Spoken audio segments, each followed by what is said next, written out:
legs. He pulls it down. And he will get this into the end zone for a Jaguar touchdown. Adrian Peterson, an 18-yard touchdown run. And the Jaguars are within an extra point of tying this one up. And they're able to run it in. It started with a battle in the trenches. They won there, and they got in for 6 points. And that's going to be a tough one for the defense to deal with. They've got to go to the bench now and figure out how are we going to slow down this running game, because on that particular play, they had no answer. And all he takes off with it, it's a fake. And this play is not going to work. He stopped short of the goal line, and this will remain a 7-6 ball game. Boy, they're down only 1 score, still first half, but they're going to line up for the onside kick. And this one's going to be covered up by the Packers hands team. And onside kicks were a sore subject for the Jags last year. They were 0 for 5 in trying them, and they fail again here. Let's just go ahead and be frank about it. The vagaries of the onside kick, they may have been 0 for 5. But we're really more surprised when someone actually recovers one, aren't we? That's true. You know, and that's where it gets tough. You've got to try it in certain situations. You want to try and surprise people in other situations. The Jaguars just haven't had the ball bounced in their direction in doing so. That's a good play by the guys on the defensive side of the ball. Held them to a gain of 2. And that changes the playbook a little bit now for the guy calling plays. 2nd and 8. Now he's got to probably think about going to the air instead of maybe staying with the ground game. They'll run the option left. They find some open field here. Touchdown, Packers.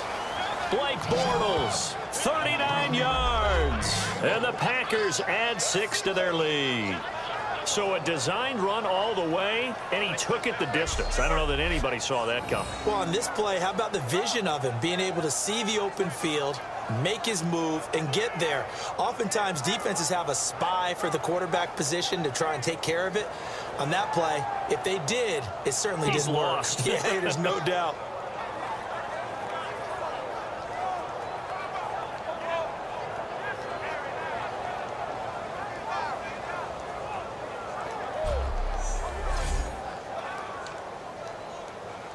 Aguayo on for the PAT.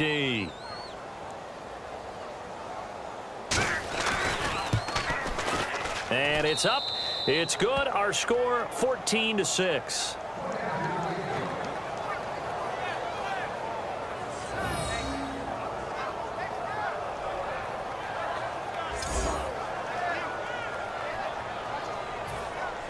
The kicker, Roberto Aguayo, has it teed up and is about ready to get this one started.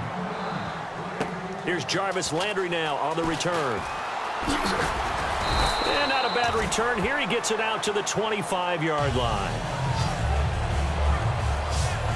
The Jaguars offense now heads back onto the field. And that last drive, a long drive, but not just that. They had a great air attack going.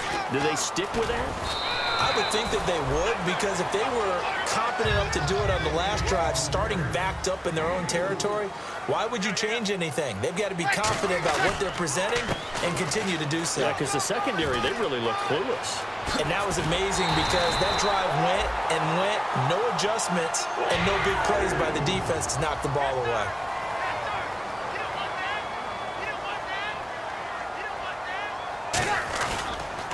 First down, here's a run with Peterson. A gain of 3, 2nd down. And after the play on the ground, that brings up 2nd down here.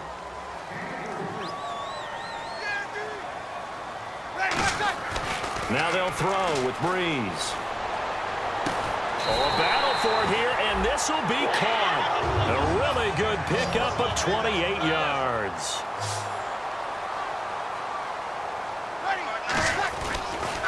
They run the counter now. It's Peterson. And able to push his way forward here for a good little gain. Give him 5 on the carry there, and it'll be 2nd down. And that's exactly what you want on a first down run. Pick up 5 yards, bring up 2nd and 5. The defensive line, though, they've got to figure out a way to out-leverage the guys up front, because the offensive line is winning at the point of attack. Call it a gain of 4 there, so it sets up a big play here. 3rd and a yard. And I see an extra defensive back on the field. Little surprise here on 3rd and 1. On the ground, it's West again. Calling no gain that time, and they're going to be left looking up at a 4th and 1. On every snap, a defense is trying to establish who they are, but on 3rd and short, that's really when you put it out there and tell people who you are, and that's exactly what they did. For the offense, they're looking at their offensive line and saying, guys, where are you? We need you on those plays. They'll run for it with West. And he'll take this one in for a Jags touchdown. Charkandrick West, a 5-yard touchdown run. And the Jaguars move back within a couple of the lead. I know the play ends up in the end zone with one person carrying the ball, but how about that big mass of humanity that guided him to that spot? Yeah, they got there, but I love the dive. Always a fan of the dive. So we're back in the offense getting set following the call of that timeout.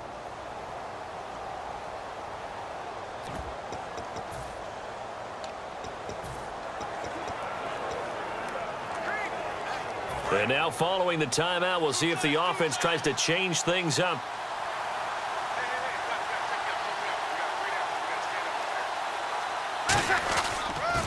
They'll run for it with Peterson. And he'll get into the end zone, and those 2 points are going to tie the game. And I guess that makes up for the earlier missed 2-point try here to get him to 14. Yeah, that aggressiveness, it reminds me a lot of when basketball first adopted the three-point shot. And people were starting to realize that 3 for 2 was really starting to work for them. In this case now, maybe the 2 for 1 is coming into play in the NFL. Our eyes shift to the defense of the Jaguars now. And a touchdown given up the last time they were out there, so maybe need to refocus a little bit. And make sure that they don't start finger-pointing with each other, because oftentimes when a touchdown's given up, you say, okay, where did that happen? Who broke down? Who gave it up? Instead, just go back out there, be a unit again, and try and play a little bit better. Yeah, see if they can play a little bit better on this drive. Give them 3 on first down. It'll set up a 2nd and 7. Cameron Wake makes plays like that look simple because I think he plays with excellent leverage. Really does a nice job of being lower than the offensive guys trying to block him, and gets underneath them and goes up and down the line of scrimmage to make those types of plays. And kept him to a short run play there. A reminder coming up at this and every halftime this season, we'll be checking in with Larry Ridley in Orlando for highlights and analysis of our first half. LR, that's my man. That's your guy. They come out 5 wide, 3 of them to the right side. Green 90. On 2nd down, here's Bortles. And that'll be incomplete. Bryce Butler, the intended receiver. And they're going to face a 3rd down. Pretty nice coverage there, but a missed opportunity for an interception. Let's face it, a lot of these defenders, they've got it all. Speed, athleticism, hands, a little bit questionable. On 3rd down, Johnson.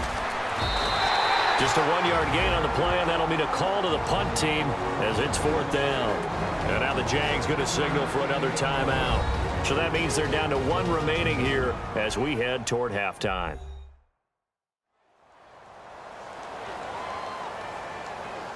So the defense had a chance to catch their breath, and now they're back out and ready. Now on 4th down, here's Drew Butler in punt formation. Back deep, Jarvis Landry.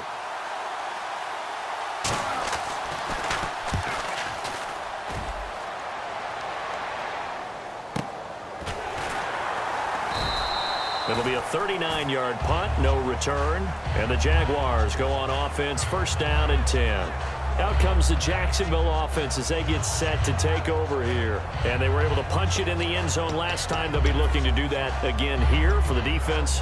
Obviously, they'll be looking to stop them from punching it back in the end zone. It always is punch, counter punch, isn't it? And which team has the advantage? Well, let's just go back. Last time on offense, they rolled downfield, got into a good rhythm. You can see a little more bounce in and out of the huddle. You can see the sideline really get into the game. So defensively, you're thinking to yourself, how do we take that away from them? How do we get the advantage back?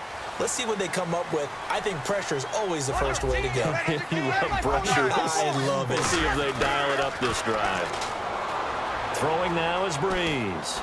He's going to look deep now for Landry. And he bats it away, and it falls down incomplete. I like the boldness, and I like that they took a shot downfield, but it was well covered. He was able to get a hand in and knock it away. Peterson alone in the backfield. Now they'll run it on the toss. Oh, he bowls over it. Legs still churning. Like a giant pinball. Touchdown, Jaguars. Adrian Peterson, already his second touchdown here in this opening weekend. And the Jaguars have moved out in front. And always a good first half when you can hit pay dirt twice. And it never hurts to have that good feeling as the game moves on. Just think about halftime. If that's all he gets, he'll just sit there at the half and think, all right, 2 already. I can get some more. I can get some more. And he'll be encouraging his offensive line to create some space. It's up and good, and that'll make the score 21-14.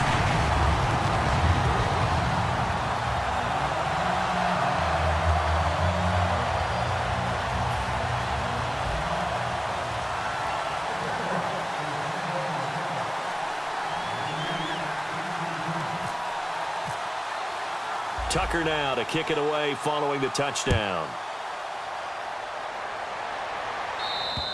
And this will be a touchback, so a first chance here in week 1 to see the ball be brought out with the new rule to the 25-yard line.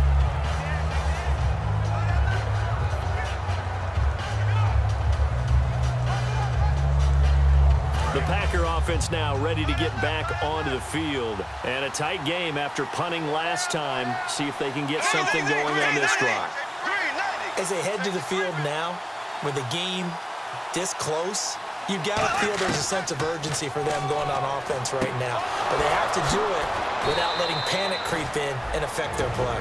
Now hold everything here. We're going to get a timeout by the offense.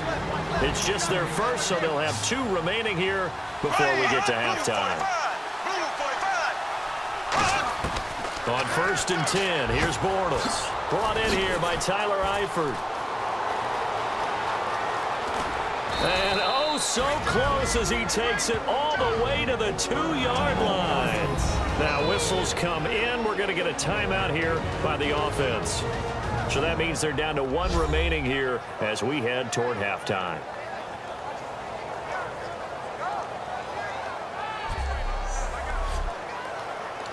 And now a first down following that long gain.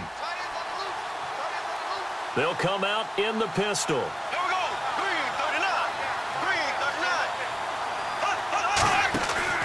They'll run it with Johnson. And he is going to lose yardage here. A loss of a full 3 yards, and now it's 2nd down. Dante Fowler just made a play that he could be really proud of there. Nice tackle for loss. And what a relief it is for him to be back on an NFL field after missing his entire rookie season with a knee injury. I think the entire defensive unit is relieved that he's out there. Underneath for Johnson. It'll be a gain of 4. And that is going to set up 3rd and goal. Great footwork there, Charles, to dot the I, stay in bounds, get both feet in. He's probably thinking, though, man, I made a catch like that close to the end zone. I should have scored. Yeah, there's always a regret when you're that close to the goal line. And he's got it. It's caught for a Packers touchdown. Marcus Wheaton there to make the grab. And the Packers are within an extra point of tying this thing up. And a little time left on the clock, so on the other side, they're thinking, gosh, we'd like to get that lead right back. Yeah, thanks for pointing that out. Here I am going ahead and tapping out the first half. Well, there's still time. They've got to make a decision about what they want to do on the kickoff, where they want to let their return guy touch it. Here's Landry. Ooh, with a juke. You can't bring him down. The weight room does work. And he'll take this across the 25, a couple extra yards, up to the 27-yard line. Here comes the Jaguars offense as they get set to go again. And with time quickly fading here in the 2nd quarter, not sure how aggressively, offensively they want to play this. I think we'll find out just how. And the pressure gets to Breeze as he's taken down. Kiko Alonso in there to drop him with his first sack of 2016. On 2nd down, here's Breeze. He's going to air one out. Oh, this is taken in. It's complete. Now hold everything here. We're going to get a timeout by the offense. And with halftime on the horizon, they'll be out of timeouts from here forward. So 3 seconds here remain in the half. On is the field goal unit to see about getting 3 points. This officially a 55-yard attempt. And that is no good. So we've reached halftime.